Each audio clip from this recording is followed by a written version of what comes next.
Do you want to learn how to stop burning your seeds or clones when using the Fox Farm soil blend mixes? Well, in this video, we're going to get into it. You're here with Mark Batwell at PerfectGardens.com. Are you tired of getting crappy advice from your local hydroponics store? Join our membership, get direct access to me, and let's turn your crop around in days. So if you go through all the comments that have been posted around this video in just the last week or so, the majority of the conversation is going to be around how people experience burning in their seeds or clones after transplanting into ocean forests. Some people experience bug problems after a couple weeks, gnats specifically. People complained about the variation in price from ocean forest and happy, ranging from $10 a bag all the way up to $30 a bag, while others found success using different combinations and in ratios, mixing happy, ocean forest, and their other product, strawberry berry fields, which is a soil blend for the blooming stage.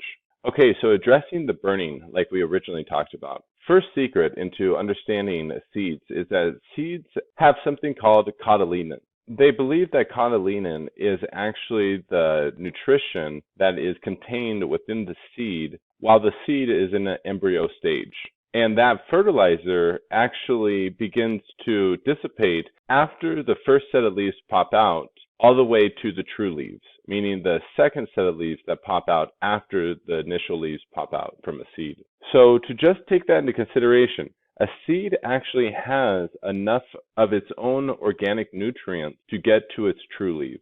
So up to that point, the only thing that I personally would ever recommend, which is in reply to Alex Hammer's comment, which is something I actually 100% agree with, is that when you use Happy Frog Peat Moss HP Pro Mix, Mycos, I recommend some Azos as well, and he is also putting in some recharge because there's more microbes in diversity and recharge than just Mycos and Azos, is actually, in my viewpoint, the ideal way to start your seeds. So right here, he's using HP Pro Mix.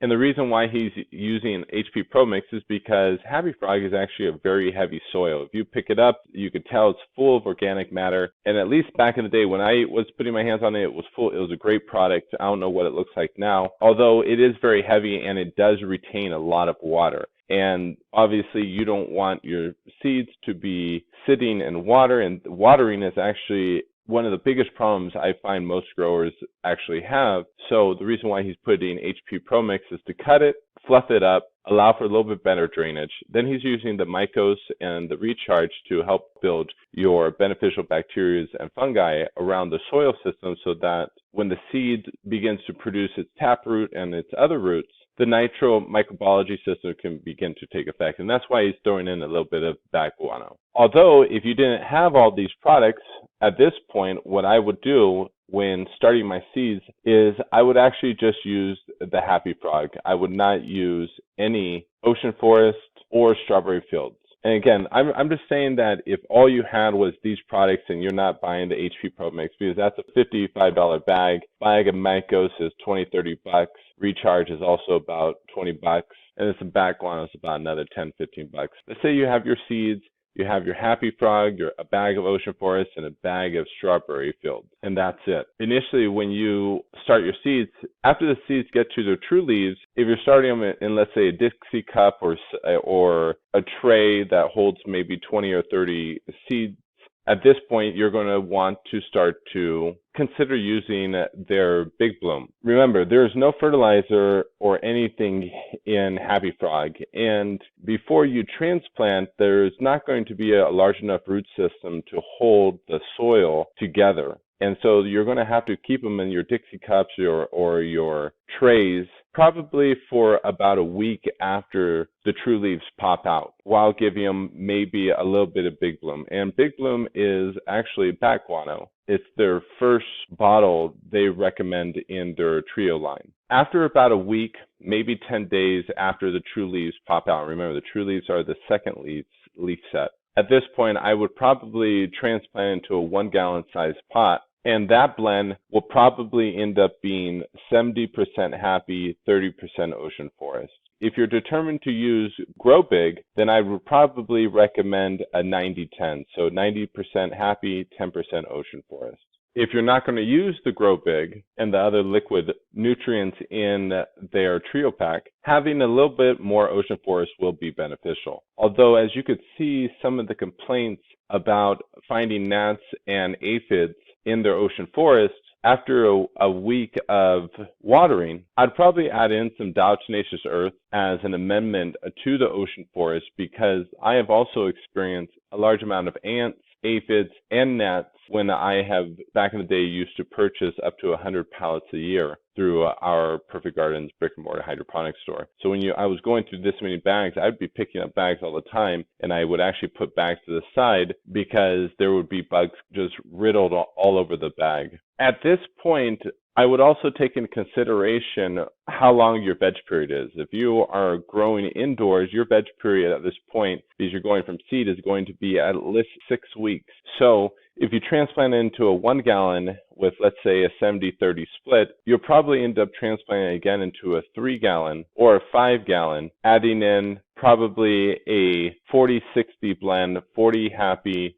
60 ocean, giving enough nitrogen and fertilizer to get the plant past the pre-flowering cycle. And the pre-flowering cycle, when coming from seed, meaning no seeds will go into flowering, obviously unless you're dealing with auto plants, which I'll actually end up creating another video on auto plants and the ideal soil to grow, so all you have to water in the next couple days. So please stay tuned to that video as well. At that point, though, that blend of a 40-60 should get you all the way to your transitional week, which if you're growing indoors from seed, at this point, the plants are probably going to already be about 2 feet tall at roughly week 6, week 7. And I'd probably consider going into flowering within a couple weeks. Obviously, unless you're growing big monsters, but I would never recommend growing big monster plants in indoors.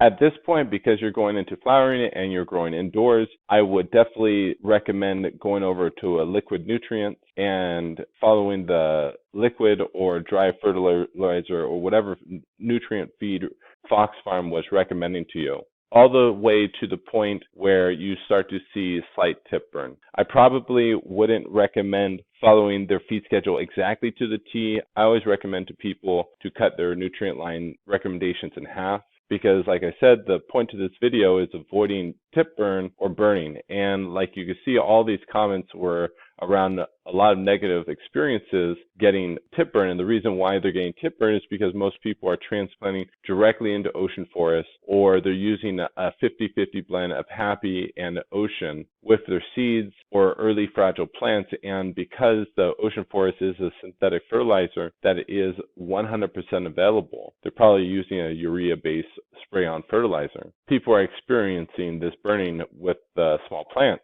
And what you really have to be doing is you have to be stepping up into the soils, because that's how this nutrient line and their soils kind of come together. You're starting with the happy, that's how it was originally designed. Then you're transplanting into your ocean forest, which was really designed to just add water type experience back in the day. And then there would be one final transplant into the strawberry blend field, which was adding a bloom fertilizer. But obviously, because people didn't want to transplant this many times, and because there's a higher profit margin around liquid fertilizer, their other liquid nutrient lines began to develop over the years, going from the trio pack, then to the solubles, then to all of their other beneficial products like their kelp me and their Bambi and all their other products.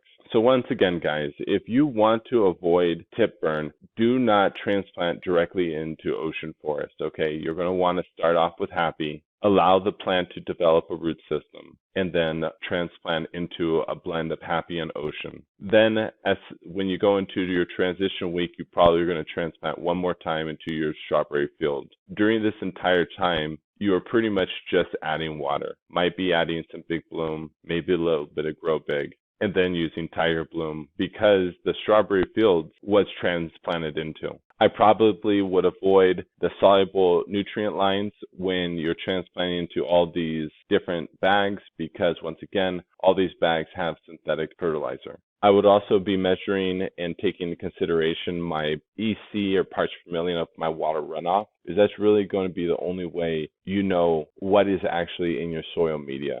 and how strong all the fertilizers are. I can almost guarantee you that if you follow these recommendations in this video, you will experience very little to almost no tip burn, and it'll be probably some of the best product you've ever grown off Fox Farm. If you've been watching my channel, you know that Fox Farm is not my favorite nutrient line. I think they live in a cognitive dissonance reality, and I'm pretty sure they have a thought process that if they can sell you more products, they will. Please give me a thumbs up, like, share, and subscribe. Have a great grow, everyone.